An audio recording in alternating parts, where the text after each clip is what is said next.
Assalamualaikum warahmatullahi wabarakatuh. Teman-teman semuanya ya, jadi hari ini kita akan melanjutkan kuliah terkait data science, di mana data science ini sudah kita pelajari beberapa hal, termasuk salah satu algoritma, namun masih banyak algoritma yang lain yang bisa digunakan untuk data science atau khusus di machine learning. Nah, jadi sekarang saya punya satu file di sini, ini saya udah gunakan text editornya Visual Studio Code.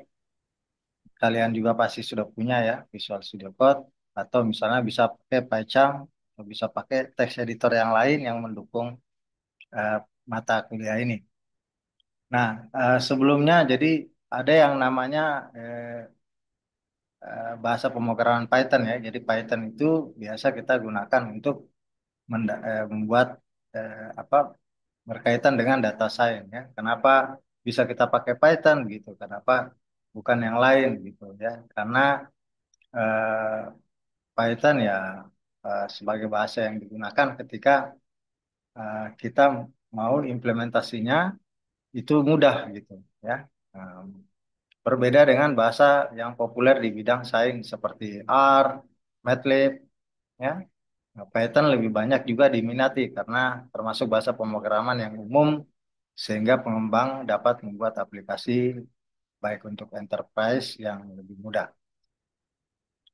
Nah ya, kenapa orang memilih juga Python? Yang pertama mudah dipelajari dan singkat ya, memiliki sedikit keyword dan struktur yang sederhana ya. Nah, kemudian kode program yang dipakai Python itu jauh lebih singkat dibandingkan dengan bahasa pemrograman lain seperti Java, C++, dan lain sebagainya. Kemudian mudah juga dibaca. Jadi, Python kan itu menggunakan keyword yang sederhana serta mewajibkan penggunaan spasi atau tab untuk indentasi ya. Nah, kemudian eh, cross platform juga ya. Jadi Python bisa dipakai di lintas sistem operasi apa saja, Windows, Unix, Linux, Mac OS, ya, lain-lain dan lain-lain. Kemudian kode program yang ditulis juga satu kali saja gitu. Tidak perlu diubah sesuai agar bisa berjalan di sistem operasi yang lain gitu. Satu kodenya sama aja. Kemudian multi paradigma ya. Nah, paradigma maksudnya object oriented ya, prosedural ya. Kemudian library-nya yang banyak dan juga yang terakhir gratis. Oke. Nah, sebenarnya ada aplikasi atau salah satu aplikasi yang digunakan atau umum digunakan pada bidang data science itu namanya Jupyter Notebook. Nah, Jupyter Notebook itu aplikasi yang umum kita gunakan pada bidang data science. Biasanya aplikasi ini digunakan untuk membuat dan membuat berbagai dokumen yang yang berkaitan dengan equalization, visualization ya. Karena tentu kalau belajar data science itu eh, pasti ada visualisasi juga di dalamnya ya, grafik-grafik. Nah, materi kita hari ini adalah membahas salah satu library yang biasa digunakan dalam data science. Apa itu? Namanya adalah NumPy. Ya, namanya NumPy. Tulisannya begini, NumPy. Ya, nah, bisa dilihat ya, NumPy. NumPy ini adalah singkatan. Kalau panjangannya numerical Python, numerical Python.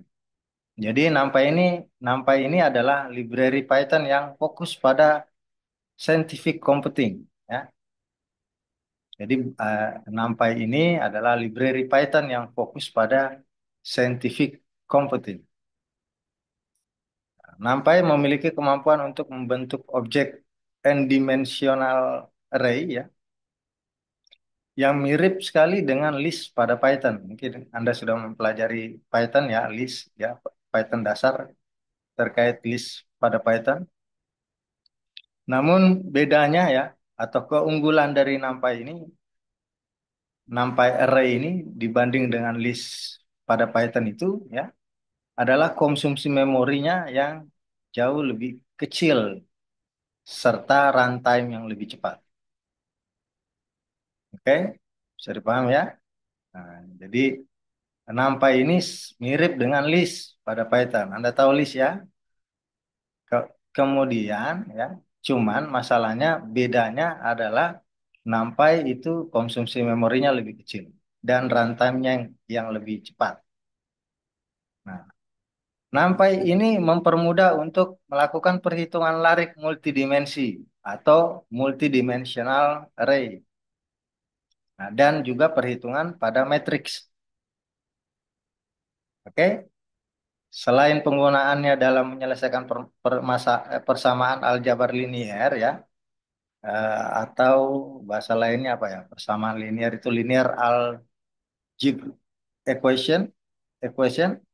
Oke. Dan perhitungan matematis yang lainnya ya, NumPy juga digunakan sebagai wadah multidimensi serbaguna untuk berbagai jenis data generik.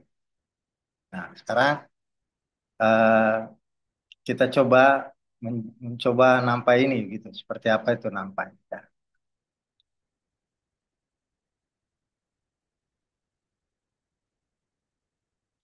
Nah, sebelumnya kita coba buat dulu list ya, supaya kalian bisa membandingkan nanti. Atau kalau tidak membandingkan, misalnya paling tidak kalian tahu bahwa list juga bisa digunakan, ya, bisa digunakan. Apa list yang digunakan pada Python itu tidak mendukung penuh kemudahan scientific computing. Nah, contohnya ya, kita lakukan operasi penjumlahan pada dua list, ya. Nah, operasi penjumlahan pada dua list. Penjumlahan ya, penjumlahan dua list, dua list Python ya. Misalnya ada A ya, A yang isinya adalah eh, 1, 2, dan 3 gitu ya. Kemudian ada B yang isinya 4, 5, dan 6. Kemudian kita print ya. Print A ditambah dengan B ya sama dengan berapa gitu maksudnya. Nah, berarti di sini kita pisah koma, ini A dengan B ya. Gitu.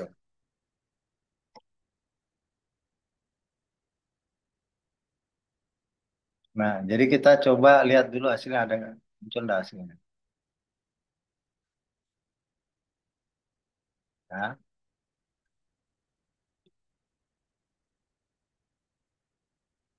Nah, ini hasilnya ya. Jadi hasilnya dia gabungkan ya. Ketika kita ingin menjumlahkan tiap elemen pada list A itu kan 1, 2, 3 dan list B 4, 5, 6 dengan operator plus, maka hasilnya adalah concat. Hmm. Hasil yang terjadi adalah concat. Nah, concat atau istilahnya penggabungan keduanya ya. Jadi penggabungan keduanya yaitu menjadi 1, 2, 3, 4, 5, 6. Padahal pada scientific computing, operator plus itu bertujuan untuk melakukan apa? Melakukan penjumlahan, ya kan? Nah, pada scientific computing melakukan penjumlahan terhadap kedua list tersebut, gitu ya. Jadi karena itu kita harus ya menggunakan perulangan untuk menambahkan tiap elemen pada list A dan list B. Nah, proses penjumlahan list yang menggunakan perulangan for membutuhkan waktu yang lama dan tidak efisien dari sisi penulisan kode. Anda bisa menjumlahkan ini enggak? Nah, itu bisa dilakukan dengan melakukan perulangan. Perulangan atau istilahnya apa? Looping. Looping bisa pakai looping for. Nah, gitu ya. Anda kan belajar Python dasar ya. Jadi mesti harus eh, tahu apa Python dasar. Ini kita berbicara tentang data science. Jadi kita tidak bicara tentang Python dasar lagi atau pemrograman dasar. Nah, artinya kalian sudah bisa menggunakan pemrograman dasar ceritanya di sini. Nah, ya.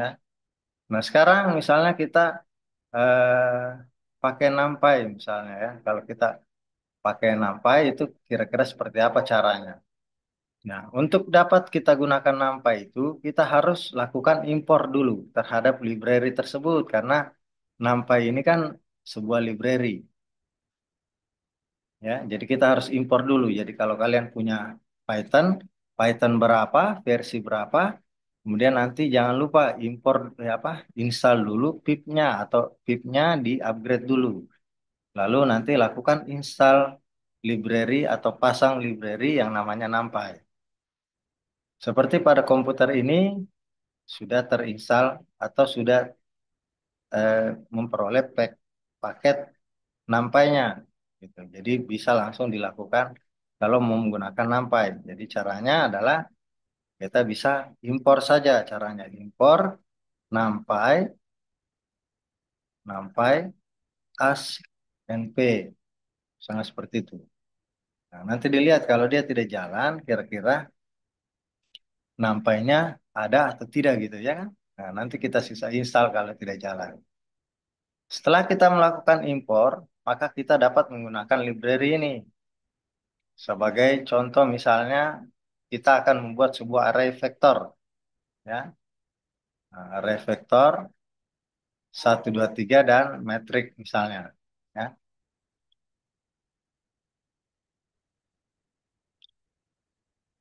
Di sini kita coba, mudah-mudahan laptop saya tidak mati ya, tadi sempat mati.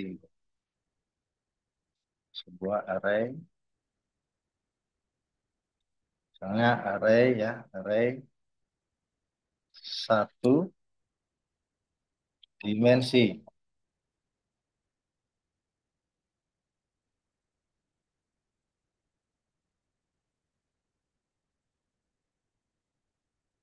Array. Jadi seperti ini ya, metrik ya. Nah, jadi 1, 2, dan 3. Itu. Kemudian kita bikin di bawahnya array 2 dimensi. Ya, nanti array, ya kan? Nah, kemudian kita kasih gini. Oke, nah, 2 dimensi berarti gini. 6,5. Ya.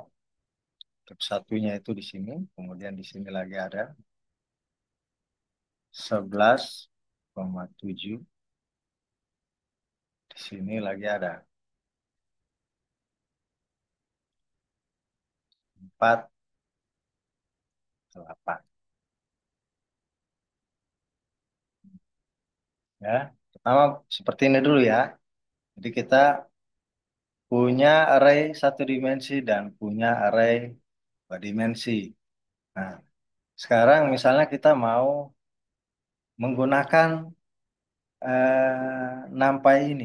Nah, dengan NumPy ini, library ini kita bisa bikin apa saja. Yang pertama, misalnya kita mau cetak ukurannya dulu, ya kan? Mau cetak ukuran array 1 dimensi itu ada berapa, gitu ya. Dan ukuran untuk ukuran array 2 dimensinya itu berapa, gitu, ya. Oke, pertama array print ya, print berarti kita mau lihat ukuran array 1 dimensi, 1 dimensi,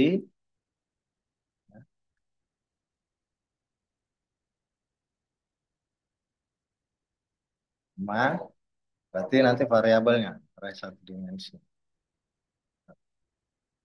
Kemudian kita bisa copy ini. Saya ini lagi khawatir laptop saya ini lagi kurang sehat laptopnya, jadi agak pelan-pelan pakainya.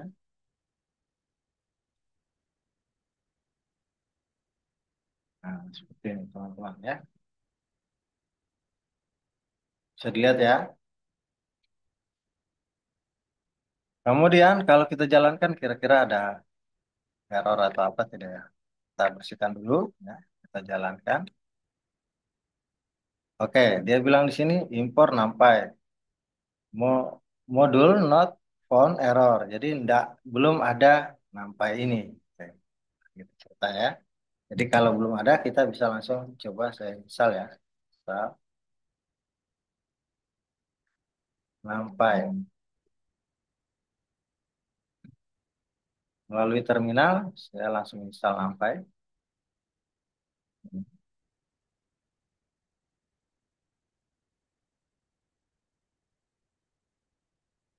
Untuk di Python yang versi 3.11.2 karena di sini saya pakai yang itu. Sebenarnya banyak ada beberapa sih Python di laptop ini, ada beberapa versi Python di laptop ini.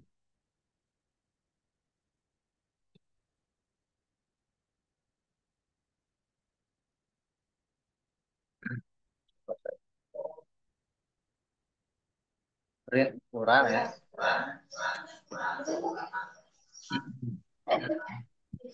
Ini itu dia sudah ada ya. Ini kita hilangkan. Nah, itu sudah ada. Jadi nampaknya sudah berhasil terinstall. Kan munculkan hasil seperti ini. Ukuran array dimensi 1, 2, 3. Ukuran array 2 dimensi 6. Nah, oke. Ini bukan ukuran ya. Ini bukan ukuran. Kita salah di sini. Ini untuk menampilkan saja isi dari arraynya. Jadi kalau yang array 1 dimensinya ini ya. Sedangkan untuk array 2 dimensinya ini sampai di sini. Nah, ini bukan untuk melihat ukuran. Nah, sekarang untuk melihat ukuran ditambah di sini. 1 titik shape. Nah, gitu ya. Nah, shape. Nah, ini shape kita bisa pakai. Shape. Nah, sekarang kalau kita lihat ini ya, kita jalankan. Sekarang muncul tuh. Nah, ini dia. Aduh. Nah, oke. Nah, ini dia ukuran dari arraynya. Jadi kalau ini 3, maksudnya itu ada 3 ya. Ini 1, 2, 3, ya kan? Nah, sedangkan yang ini itu adalah sama, ada 3 juga. Ini 2, 3 dan kolomnya ada 2, 1, 2, 1, 2, 1, 2. Seperti itu ya. Jadi untuk melihat ukuran daripada array satu arraynya, Anda bisa menggunakan yang namanya shape. Itu di NumPy. Ya, makanya harus ada NumPy-nya.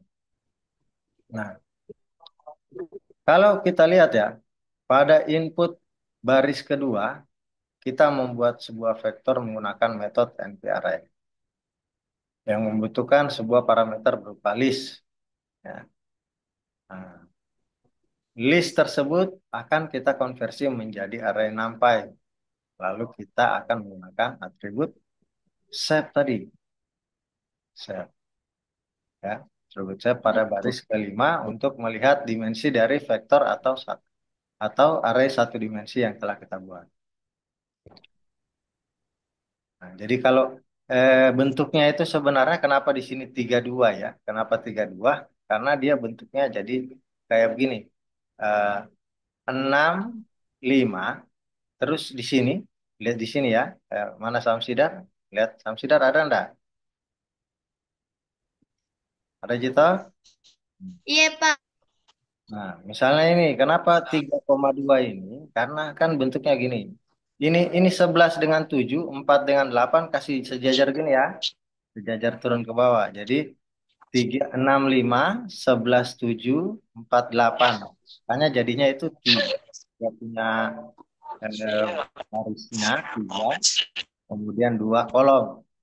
Ya. Baris 3, 2 kolom. Baris 3. Makanya disebut 2 dimensi. Ya. Oke. Nah,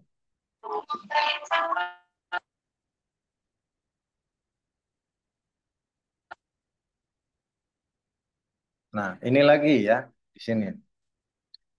Pada proses pembuatan array, ya, ada proses pembuatan array, ya, dilakukan namanya upcasting. Nah, sering dengar casting? Siapa yang pernah dengar casting? Ada yang pernah dengar casting? Dalam bahasa pemrograman, casting? Ayo, apa nih? Casting, ya, casting ya. Casting itu adalah casting itu seperti apa ya? Kayak metode untuk mengkonversi tipe data. Nah, konversi tipe data. Misalnya kalau dari string kita konversi, kita casting ke integer. Atau misalnya dari string kita casting ke float. Ya. Kalau di Python ada berapa tipe data?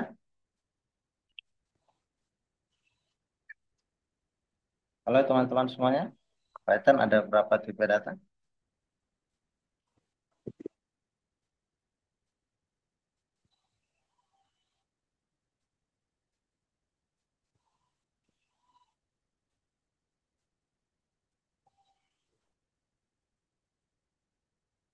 Saya sangat lanjut. Hmm? Oke, ya. Jadi cuman ada string, ada integer, ada float, ada boolean ya. Tuh.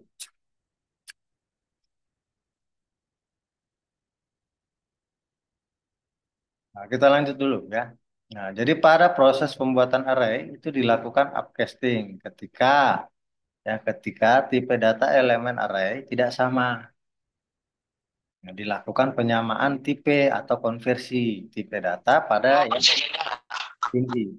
Kalau casting itu adalah eh, mengkonversi tipe data satu ke tipe data lain, sedangkan kalau upcasting, upcasting itu adalah penyamaan tipe data tapi pada tipe data yang lebih tinggi. Sebagai contoh ya, kita membuat array numerik dengan semua elemennya itu bertipe integer, kecuali satu elemen bertipe float. Contohnya kayak gimana kalau kayak gitu? Misalnya kita buat array, example-nya ya, misalnya 1,2,3,0. Sorry, 3,2. Maksudnya. Itu itu namanya array yang semuanya bertipe integer, tapi ada satu yang tidak. Kayak gini misalnya. 1, 2, 3, 1, 2, ini 3,2 begitu ya. Ya. Berarti yang mana? Integer, integer, float. Ya kan begitu ya? Bacanya integer, integer, float. Nah, maka otomatis akan dilakukan upcasting menjadi tipe float pada semua elemen array, yaitu 1,0, 2,0, 3,2 gitu. Jadi nanti paling jadinya gini, 1,2,3,2. Nah, itu kalau dilakukan upcasting.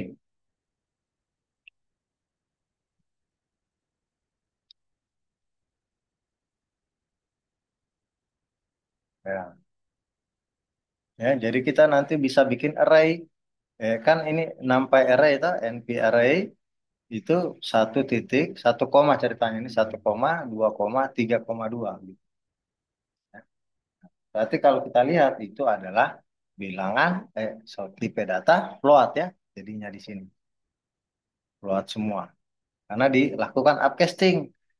Kalau kejadiannya seperti ini maka lakukan upcasting untuk merubah semuanya menjadi float. Nah, selain NP array, selain np.array ini ya, kita juga dapat menggunakan metode lain untuk membuat sebuah array seperti zeros, ones, dan yang tadi sepes ya. Sorry, sepes, arrange ya, arrange. Kalau sepes untuk menghitung ukurannya ya. Jadi kita bisa menggunakan metode lain untuk membuat sebuah array seperti apa? Zeros ya. Nah, saya tuliskan di sini ya, supaya nanti tidak dilupa. Ada namanya zeros, ya. Ada juga namanya ones, ones, dan ada juga yang namanya areng, ya, areng, dan lain sebagainya. Metode zeros dan ones ini membutuhkan parameter yang sama, yaitu sebuah integer atau tuple integer yang menunjukkan ukuran array yang akan digunakan itu, ya, dengan menunjukkan ukuran array yang akan digunakan, ya. Contoh misalnya 2,3 atau 2 titik, gitu, ya. Jadi metode metode zeros ini akan menghasilkan array yang bernilai 0, sedangkan metode ones akan menghasilkan array yang bernilai 1. Nah, jadi kita bahas dulu yang zeros dan ones, ya.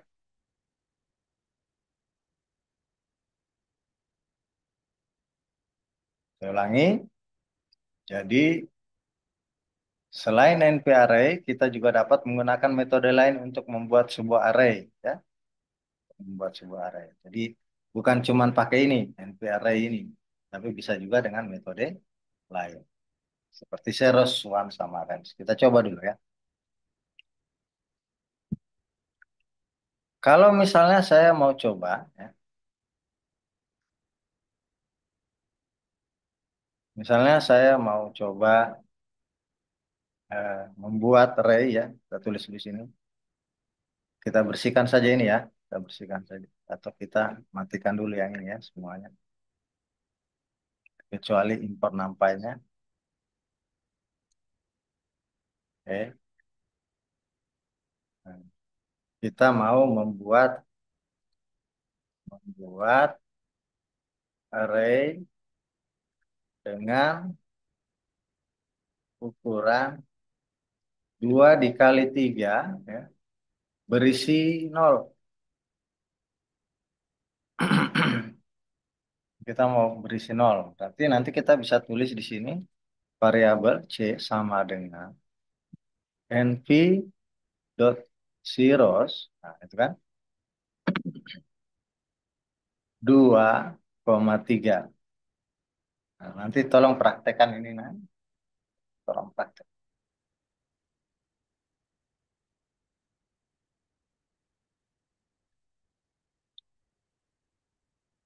Kemudian nanti di sini membuat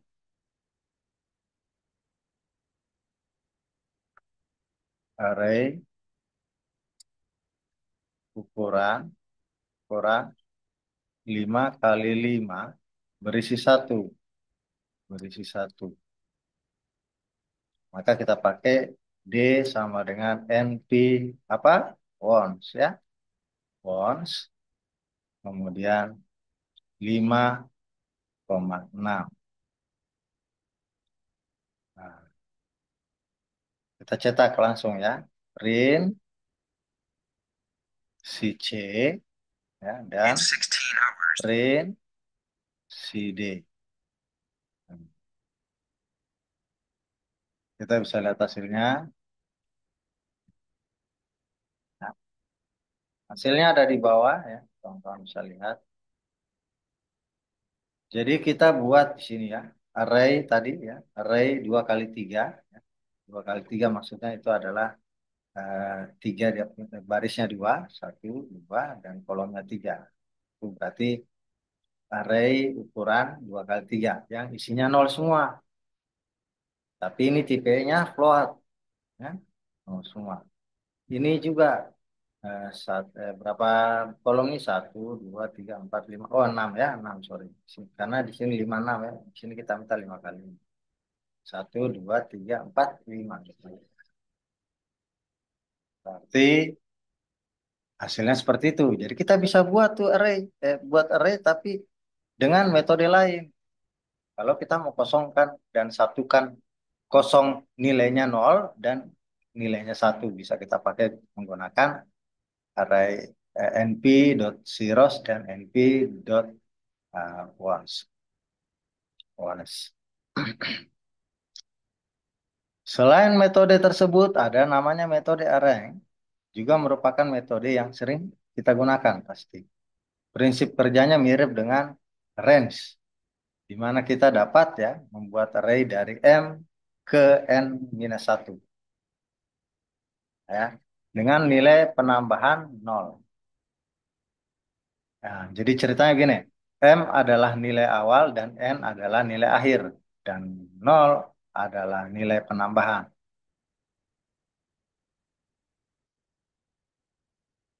Ya, ini sebentar kalau kita coba dulu ya, kita coba seperti apa itu maksud.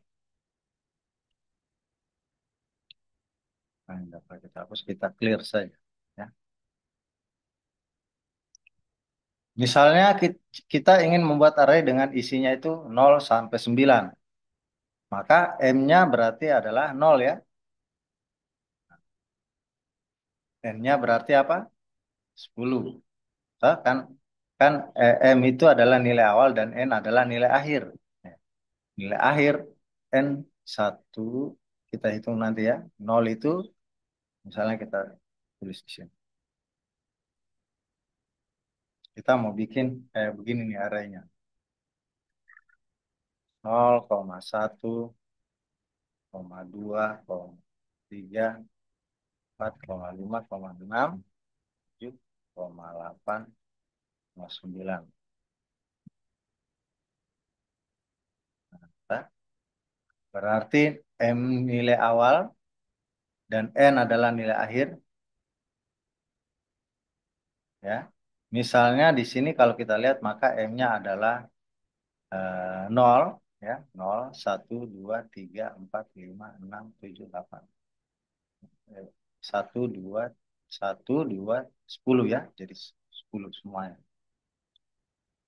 Berarti kalau kita keterangan, kasih keterangan di sini, M-nya itu adalah 0, koma, N-nya adalah 10, dan O-nya adalah 1. Nah, jadi gini, jika nanti ini O-nya tidak disebutkan, maka defaultnya 1, pasti 1. Gitu. Kalau tidak disebutkan 1 ya, maka secara default atau standar itu bernilai 1. Dan M bernilai 0. Selalu dimulai dari 0. Nah, contoh misalnya ya, kita pakai ya sekarang kita gunakan. Oke, membuat seperti ini. C sama dengan np.array. Nih, 0,10. Jadi yang muncul apa? Ya, muncul nanti print ya, C. Nah, di sini berarti nanti kena nih ini juga. Berarti kita hapus. Kita ini. Sekarang cuma ada ini. Kita lihat. Nah, yang kan yang muncul 0 sampai 9. Kan? Berarti nilai M-nya 0, N-nya 10, maka menghasilkan array sebegini. Seperti ini. Nah, ceritanya kalau misalnya kita mau bikin seperti ini. D sama dengan ya, np.arrange 0,10,2. Berarti nanti yang muncul adalah bilangan genap pasti. Bilangan genap pasti yang muncul ya. Kita lihat. Tuh, 0, 2, 4, 6, 8. Tuh, ya. 0, 2, 4, 6, 8. Bagaimana? Karena ini 2 ya. 0 ditambah 2, 2, 2 ditambah 2, 4, 4 ditambah 2, 6, 6 tambah 2, 8. Mulai dari 0.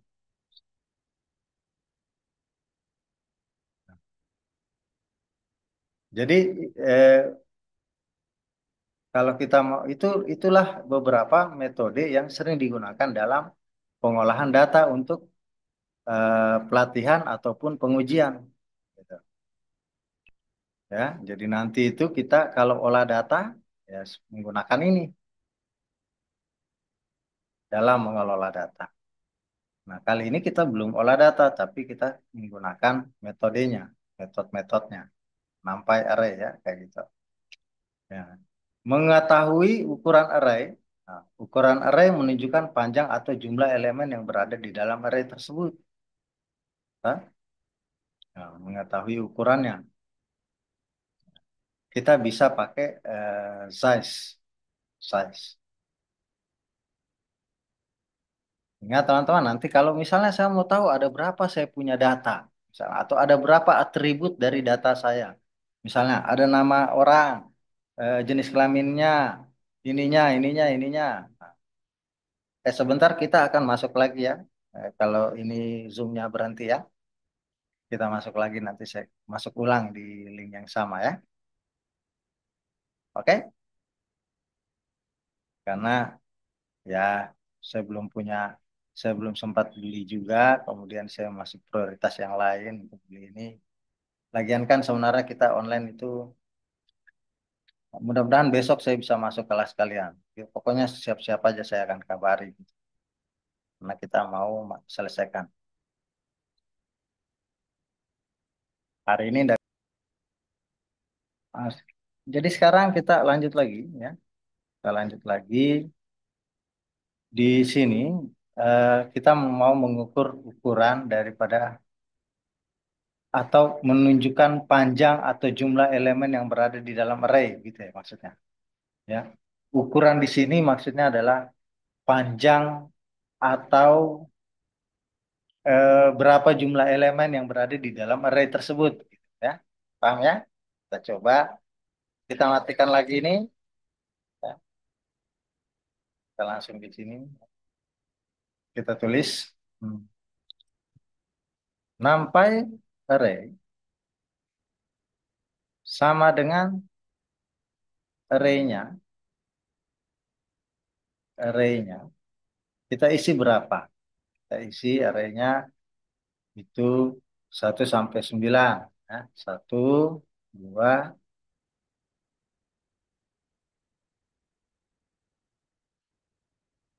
gitu ya. Nah, kita mau lihat nih ada berapa elemen di dalam ya. Ada berapa elemen di dalam array tersebut dengan menggunakan size. Ya kan? Size. Kita jalankan dulu. Ada 9. Ya. Nah, jadi itu kita bisa tahu nanti kalau kita mengelola data itu ada berapa atribut kita begitu. Karena nanti biasanya atribut-atribut itu karena masukkan di dalam array. Ya. Oke, itu untuk size. Kemudian yang berikutnya adalah mengetahui dimensi array. Nah, untuk mendapatkan dimensi sebuah array itu kita dapat menggunakan atribut set. Nah, kan set tadi sudah ya kita pelajari sebenarnya di atas ya. Tadi untuk ukuran dimensi ya, melihat dimensinya. Ada berapa kolom, berapa baris begitu ceritanya ya. Ada berapa kolom, berapa baris yang tercipta. Nah, kita coba ya.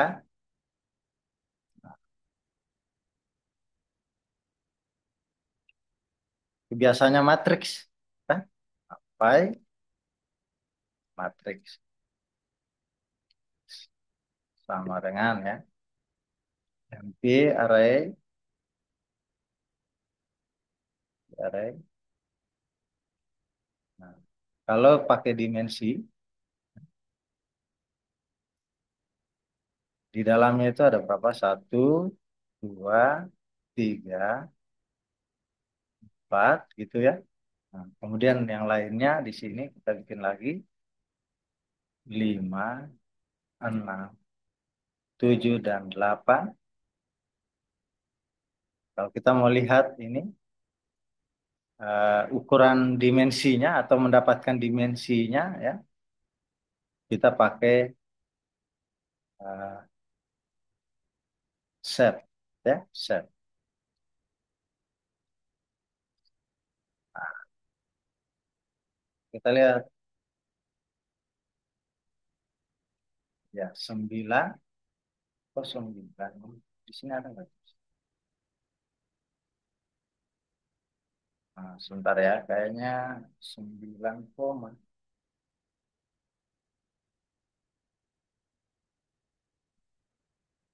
X and B.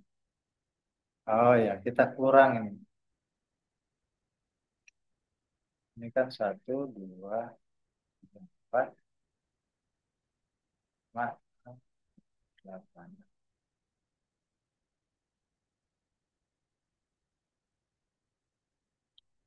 Atau sama, sampai, sampai. Oh, sorry. Nah, makanya beda ya. Sampai matriks di sini. Oh, kita pergi cetak yang ini. Nah, sorry, sorry. Yang ini harusnya yang ini ya. Jadi kalau kita matikan saja, biar aman. Nah, nah, ini menghasilkan pasti dia kelihatan dimensinya. Kelihatan dia punya ukuran dimensi. Soal 2, 4. Jadi maksudnya adalah dia ada di 2 kolom, 4 baris. Jadi 2 kolom itu ini 1, 2, 3, 4, 5, 6, 7, 8. Nah, barisnya nanti 1, 2, 3, 4 di bawahnya, 5, 6 di bawahnya, 7, 8 di bawahnya. Jadi ada 2 kolom, 4 baris. 2 kolom, 4 baris. Ya, clear. Oke.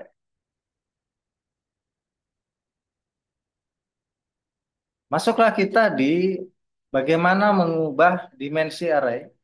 Ya, perubahan dimensi dapat dilakukan dengan bisa kita gunakan yang namanya fungsi reshape.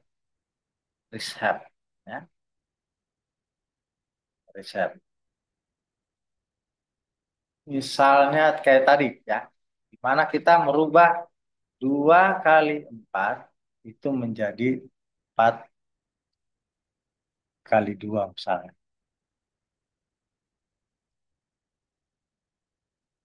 Ya. Kita rubah posisinya begitu ya. Nah, kalau tadi kan 2 dikali 4, ya. Maksudnya adalah gimana tadi ya? Di sini kan ini kan penjelasan saya tadi kan 2 dikali 4 nih. Nah, tapi 2 dikali 4 itu maksudnya adalah begini. eh, Harusnya salah ya. Harusnya 2 baris 4 kolom begitu ya. Itu 2 kali 4. 2 kali 4 itu berarti 2 baris 4 kolom. Artinya ini turunnya turunnya di sini. Nah, di bawahnya ini. Sehingga jadinya nanti 1, 2, 3, 4 di bawahnya 5, 6, 7, 8. Sehingga menjadi 2, 4 kolom. Nah, kalau yang saya jelaskan tadi kayak 1, 2, 3, 4 di bawahnya, 5, 6 di bawahnya, 7, 8 di bawahnya, berarti itu namanya 4 baris 2 kolom. Sorry, 4, ya, 4, satu, satu, 2, 3, ya, 4 barisnya 2 kolomnya. Kalau yang ini tadi 4 kolomnya 2 barisnya, gitu. Ya, dari yang salah enggak omongan saya? Jadi ini ya, begitu posisinya ya. Posisinya jadi 1, 2, 3, 4 di bawahnya 5, 6, 7, 8. Berarti jadinya eh, kita sebutnya 2 baris 4 kolom. Tapi kalau 4 baris 2 kolom, nah itu terbalik lagi. Posisinya turun di bawah semua. Nah, kita bisa riset untuk merubah itu. Anggaplah tadi misalnya mat- eh, tinggal kita lakukan di sini ya. Tinggal kita lakukan di sini namanya riset. Riset. Nanti riset ini membutuhkan kok di print ya, sorry. Nah, di sini. Kita bikin di sini satu perintah lagi ya untuk meriset. Pi matrix sama dengan pi matrix dot reshape gitu. Nah, di reshape-nya ada kita mau berapa gitu. Nah, 4,2.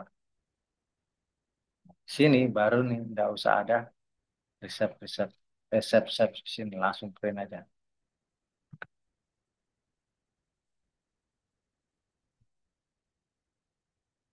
Atau biar nanti tidak bingung, ini kalau saya rubah langsung jadi hasilnya gini.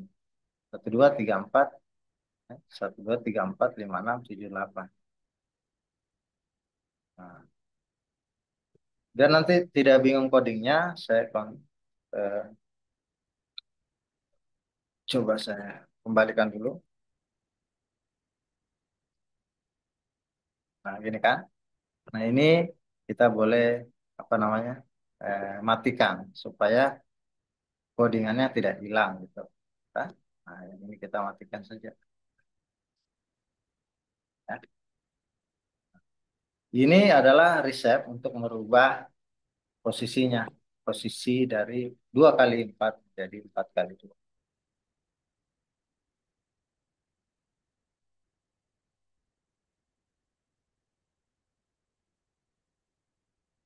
Sampai matriks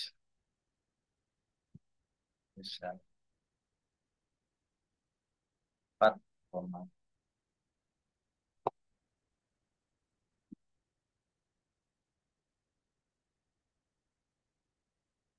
Ya, bisa kita rubah seperti itu.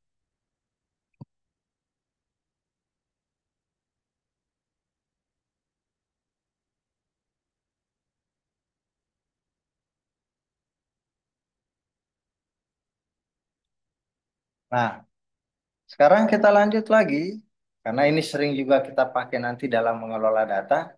Mengambil sebuah nilai pada posisi tertentu. Nah, misalnya nanti saya tidak butuhkan data ini, saya butuhkan data yang ini. Nah, itu nanti bisa. Saya butuhkan atribut yang ini, data kita nanti. Saya butuhkan atribut yang ini, maka saya harus ambil yang itu dan yang ini tidak, gitu ceritanya. Ada beberapa yang yang tidak kita inginkan dan ada yang kita harus ambil.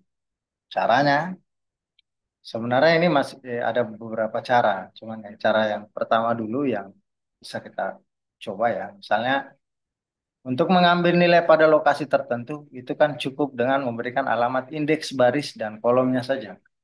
Ya, kalau kita bicara array kan kita tahu ya, indeks itu dimulai dari nol ya. Nah, dimulai dari nol, contohnya misalnya array 0,2, berarti itu ceritanya kita mengambil pada baris ke satu, kolom ke 3. Ya, gini, gini, biar biar enak. Nih kita ah, ambil ya ini saja ya. Saya tidak bisa.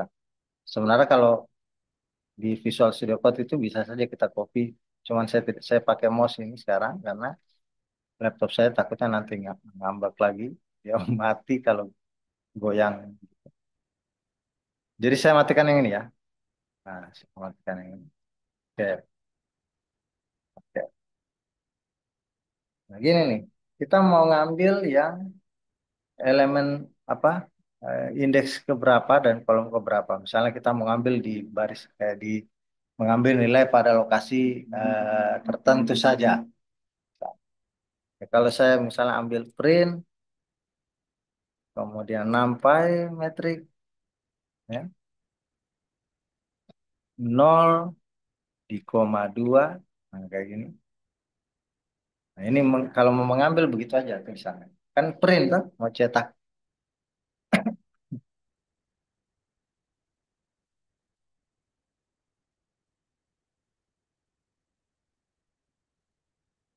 3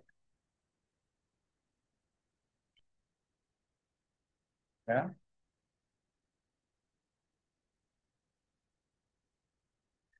Ini baris kan nanti ada 2 baris ceritanya nih ya, 2 baris. dua baris ya.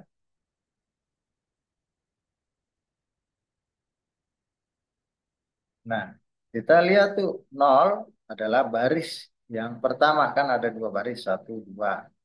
Nah, berarti baris yang pertama nol. Berarti di sini nih.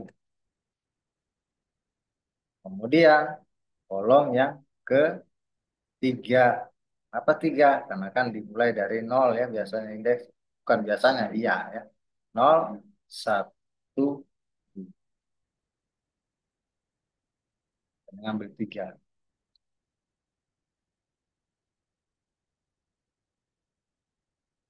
Kalau kalian praktek nanti misalnya mengambil yang tujuh berarti nanti satu ya. Kemudian nanti koma. Oke.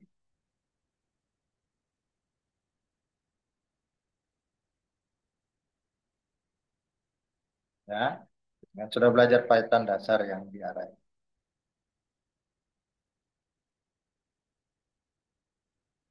Kita next lagi.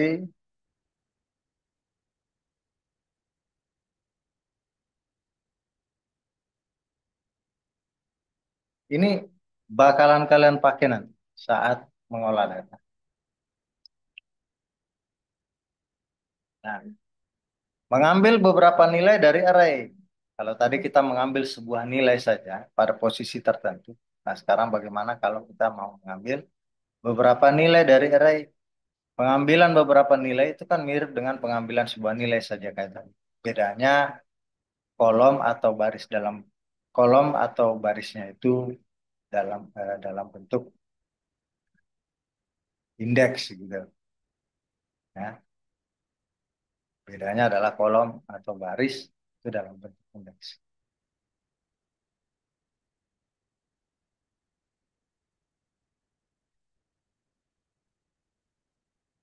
Nah, misalnya contoh, kalau tadi kita ngambil tiga karena sebuah nilai tertentu pada posisi atau lokasi tertentu, maka bagaimana kalau saya mau ngambil satu, dua, tiga? Ya, saya mau, kalau tadi kita ngambil cuma hanya sebuah nilai, kalau sekarang kita ambil beberapa nilai, misalnya saya mau ngambilnya satu, dua, tiga. Nah, jadi kalau ngambil satu, dua, tiga, yang pertama adalah kita tunjuk dulu barisnya, kemudian nanti beberapa nilainya yang kita mau ambil. Contoh nol barisnya, kemudian koma nol sampai dengan indeks ketiga. Gitu. Ya. Sehingga kalau dijalankan ini hasilnya satu, dua, satu. Clear satu, dua, satu.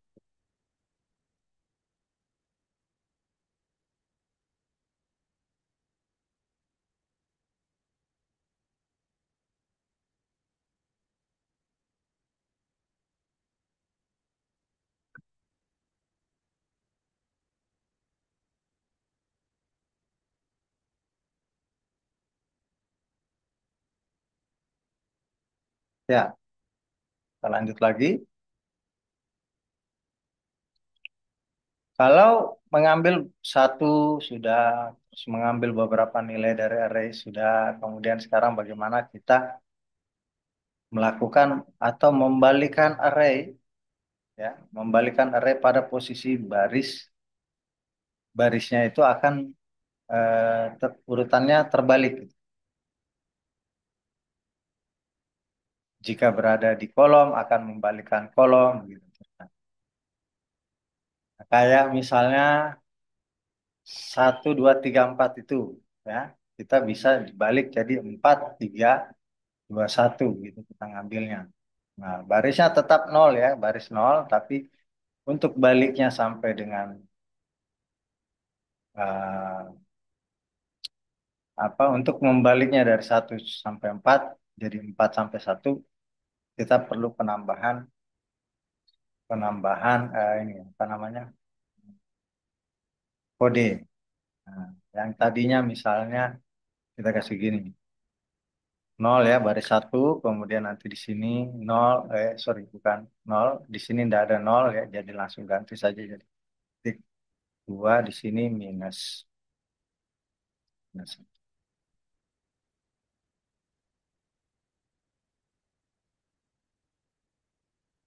minus satu ya.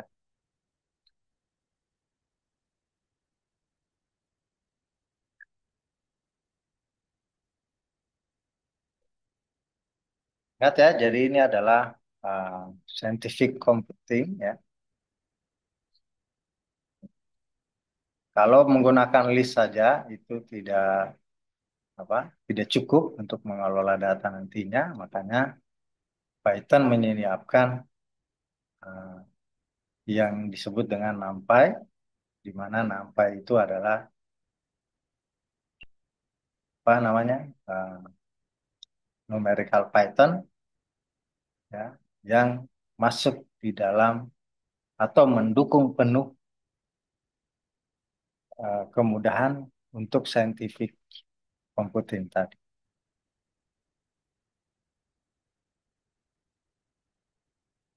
Atau ujung-ujungnya sebenarnya adalah eh, mengelola data itu dengan scientific computing itu. Ya. Misalnya Python itu kan ada package-nya. Nah, sorry, Python itu kan ada package-nya, package computing-nya. Ya. Package science computing-nya. Kemudian bahasa bahasa yang mendukung computing tadi itu yaitu MATLAB ya. Kemudian ada RStudio ya. RStudio. Jadi bisa juga kalau kalian mau menggunakan apa RStudio ya, bahasa R. Cuman yang populer saat ini kan dulu waktu belum ada Python juga, maksudnya belum orang pakai Python, biasanya pakai R juga atau biasa MATLAB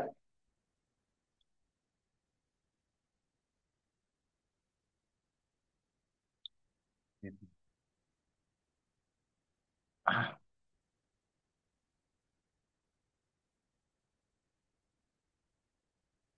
Kemudian kita lanjutkan lagi ya. Ini tadi membalikan ya. Jadi kita bisa membalikan isi daripada atau kita membalikkan array ya.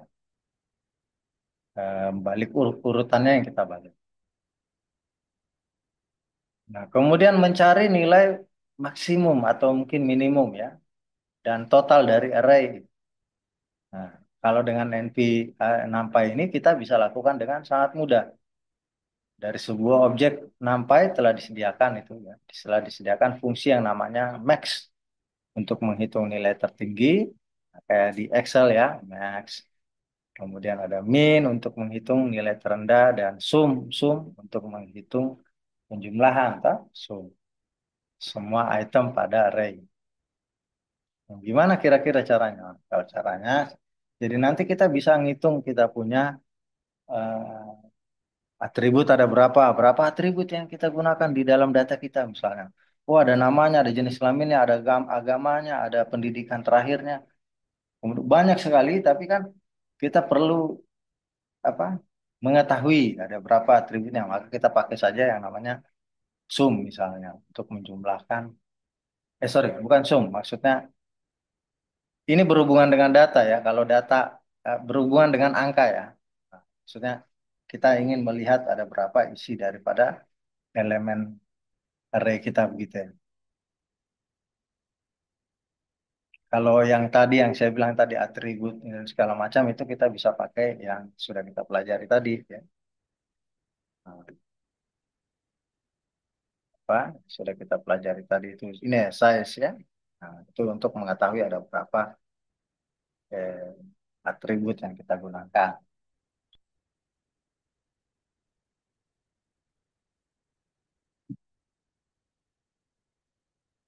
Kita langsung praktekkan ya untuk si function max min dan sumnya ya. Jadi sampai array sama dengan sampai array satu 2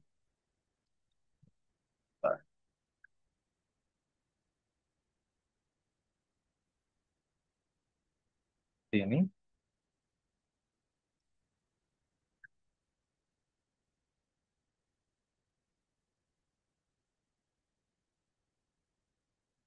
Kamu tahu max-nya berapa? Bisa pakai NumPy array dot max function. Ya. Jadi ini juga bisa dilakukan. Ya. Stay, ya. Kalau lagi sini, ada lagi. Ini kita ganti jadi main. Ini ganti jadi. Nanti kalau saya, sebenarnya kalau di Visual Studio Code itu bisa merubah semuanya langsung jadi apa? Saya rubah di sini, terubah juga di sini kan begitu. Bisa biar coding itu nggak lama. Ya, cek. Ada 9, ini yang paling besar ceritanya nilainya, paling kecil ada angka 1 dan kalau dijumlahkan secara keseluruhan ini itu 45.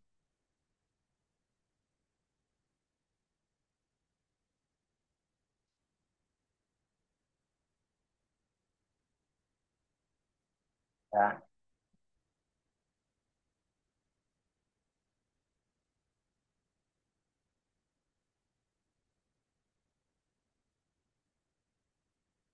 ada yang pernah dengar standar deviasi?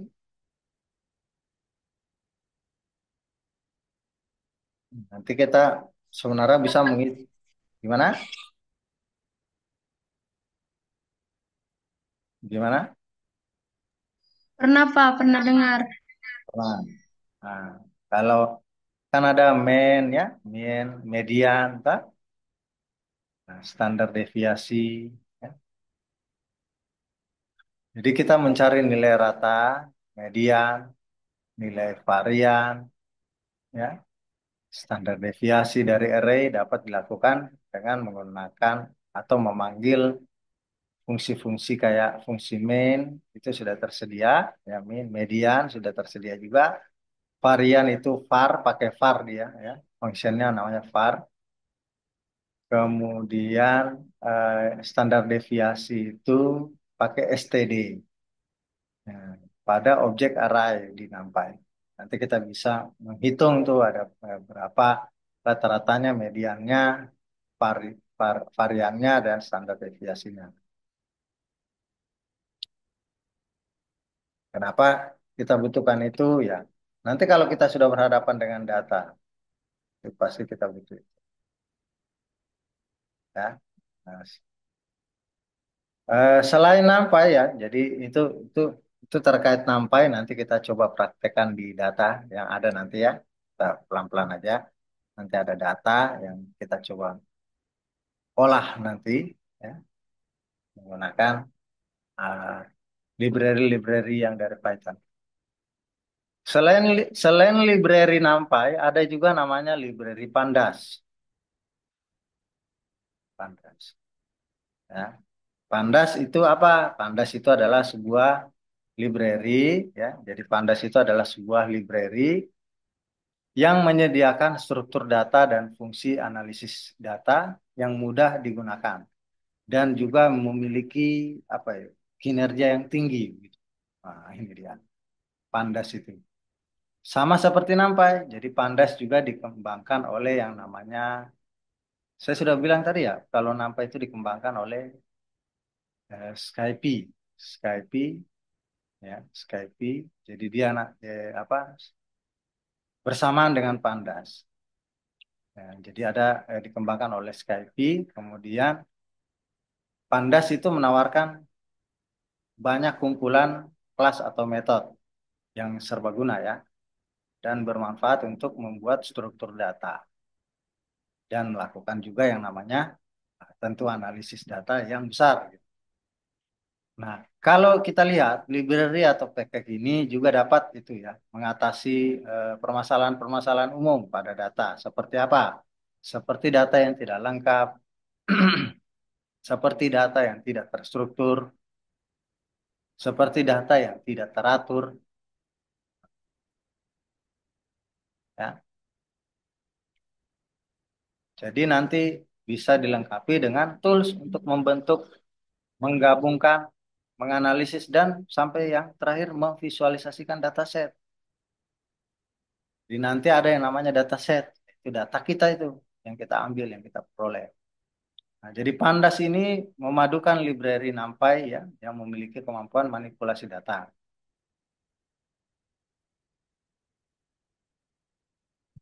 Jadi memadukan library NumPy yang memiliki kemampuan manipulasi data. Dan itu pasti fleksibel dengan database relasional seperti SQL ya. Sehingga ujungnya adalah memudahkan kita untuk melakukan yang namanya reset tadi, slice, ya, dice, agregasi data, ya, dan mengakses subset dari data. Nah, untuk memulai Pandas sendiri sama dengan kayak NumPy tadi, kita lakukan impor terlebih dahulu. Nah, kayak tadi, impor NumPy as NP. Kalau Pandas biasanya impor Pandas as PD. Ya. Jadi dengan Pandas inilah kita bisa ngambil atau menarik nanti data database kita gitu. Sorry, dataset kita gitu. Ya. Nanti kalau misalnya seperti ini dia. Di sini nanti diimpor aja nanti. Diimpor, ya. Impor Pandas as PD. Kalau dijalankan ini ada ya. Nah, di sini kan dia bilang jelas impor Pandas as PD, modul not found error, not modul name Pandas. Berarti kita belum bisa punya Pandas. Kalau mau punya Pandas, eh, punya Pandas, pip install, install Pandas, you manage resource, oke, global environment.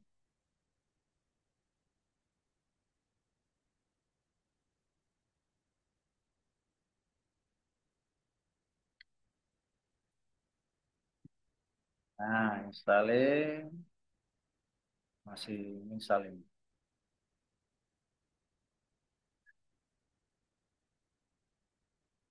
Oke, sudah selesai. Nah, tip install upgrade tip ini kalau kita kita mau upgrade ke jadi 24.3.1. Sisa jalankan ini saja. Nah, ini sebenarnya kita bisa lihat tip list ini.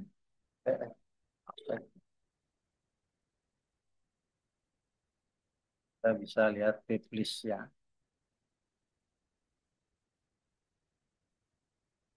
Kita punya NumPy, Panda sudah ada, tipnya masih versi 22.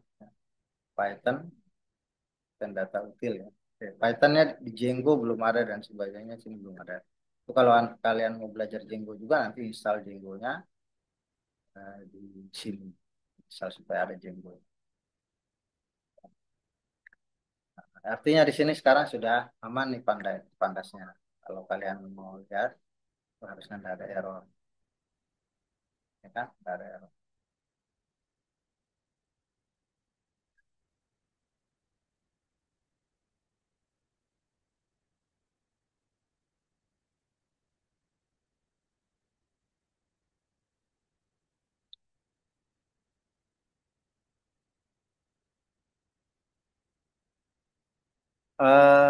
Ada tiga jenis struktur data di library yang satu ini. Yang saya maksud adalah pandas maksud saya. Apa? Pertama, series single dimension. Series single dimension. Ya, series single dimension. Dimension. Single dimension. Atau disebut series saja. Secara umum kita sebut series saja. Ya. Kemudian ada yang disebut biasanya dengan data frame. Data frame,